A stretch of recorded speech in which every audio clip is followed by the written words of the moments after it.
আমাদের বর্তমান নেতা ডক্টর ইউনূস উনি সব রাজনৈতিক নেতৃবৃন্দদেরকে ডেকেছেন একটা ইস্যুকে কেন্দ্র করে। তার মানে গোটা বাংলাদেশ এক হয়ে গিয়েছে, আমরা সবাই উদ্বেলিত হয়েছে, উচ্ছ্বসিত হয়েছে, ঠিক কিনা বলেন? রাজনৈতিক নেতাদেরকে ডেকেছেন উনি, আমরা এক হয়েছি। এরপর ধর্মীয় অঙ্গনের যে লিডাররা, বিভিন্ন ধর্মের, শুধু মুসলিম না, সবাইকে ডেকেছেন, আমরা ঐক্যবদ্ধ হয়েছি। এটাকে বলে ন্যাশনাল ইউনিটি, জাতীয় ঐক্য। যে কোনো ধরনের কনস্পাইরেসি, ষড়যন্ত্র, আধিপত্যবাদ মোকাবেলায় জাতীয় ঐক্যের চেয়ে মোক্ষম হাতিয়ার আর নাই। আমাদের একটা প্রতিবেশী দেশ আছে, আমরা আমাদের দেশ নিয়ে যত ভাবি তারা তার চেয়ে বেশি ভাবে। কথা বুঝতেছেন না? আরো ভেঙে বলতে হবে। হ্যাঁ, আমরা আমাদের দেশ নিয়ে যত উদ্বিগ্ন, এদের আরো টেনশন বেশি। বলেন, আমাদের দেশে শান্তি আছে না নাই? আমরা হিন্দু মুসলিমে কখনো দাঙ্গা লাগে?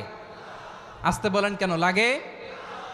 ওদের পূজা পর্বণে আমাদের মাদ্রাসার ছেলেরা যে পাহারা দেয়, চিল্লায় বলেন ঠিক কিনা? আমাদের তাফসির মাহফিলের সময় ওরা ডিস্টার্ব করেন, ঢোল বাজায় না। ওদের পূজা পর্বণের সময় আমাদের তাফসির মাহফিলের ডেট হলে আমরা চেঞ্জ করে দেই। সুবহানাল্লাহ, কি সাম্প্রদায়িক সম্প্রীতির রোল মডেল। আর ওই বাংলাদেশের ব্যাপারে তারা অনেক ডিসইনফরমেশন ছড়াচ্ছিল। ভারতের অনেকগুলো গণমাধ্যম, আমি জেনারেলাইজ করব না, আমাদের প্রতিবেশী দেশের সব গণমাধ্যমকে আমি দোষ দিতে চাই না, অনেকগুলো গণমাধ্যম তারা ডিসইনফরমেশন শেয়ার করেছে। ডিসইনফরমেশন আর মিস ইনফরমেশনের পার্থক্য আছে। মিস ইনফরমেশন না জেনে ভুল বুঝে একটা মিথ্যা বা ভুল তথ্য ছড়িয়ে দেয়া, এটার ক্ষমা আছে, এটার কি আছে? আর ডিসইনফরমেশন মানে ইচ্ছা করে, প্ল্যান করে, ম্যাপ করে, ছক এঁকে মিথ্যা, গুজব, রটনা সোশ্যাল মিডিয়ায় ছড়ানো, এটার ক্ষমা আছে?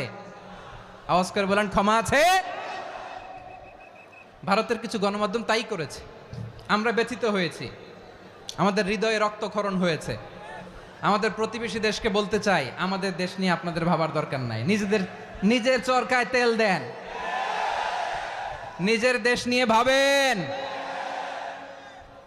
গত মাসের ভয়েস অফ আমেরিকার রিপোর্ট, বাংলাদেশে সংখ্যালঘু জনগোষ্ঠী আগের চেয়ে বেশি নিরাপত্তা পাচ্ছে। Report voice of America, Muslim report নাকি? মুসলিম জরিপ, ভয়েস অফ আমেরিকা। কথা বোঝে নাই বোধহয়। ভয়েস অফ আমেরিকা কি আমাদের রিপোর্ট? না, ভয়েস অফ আমেরিকার জরিপ, বাংলাদেশের সংখ্যালঘু জনগোষ্ঠী আগের চেয়ে ভালো নিরাপত্তা পাচ্ছে। শুধু এখানেই শেষ না, মাইক্রোসফটের একটা জরিপ শোনাই আপনাদেরকে।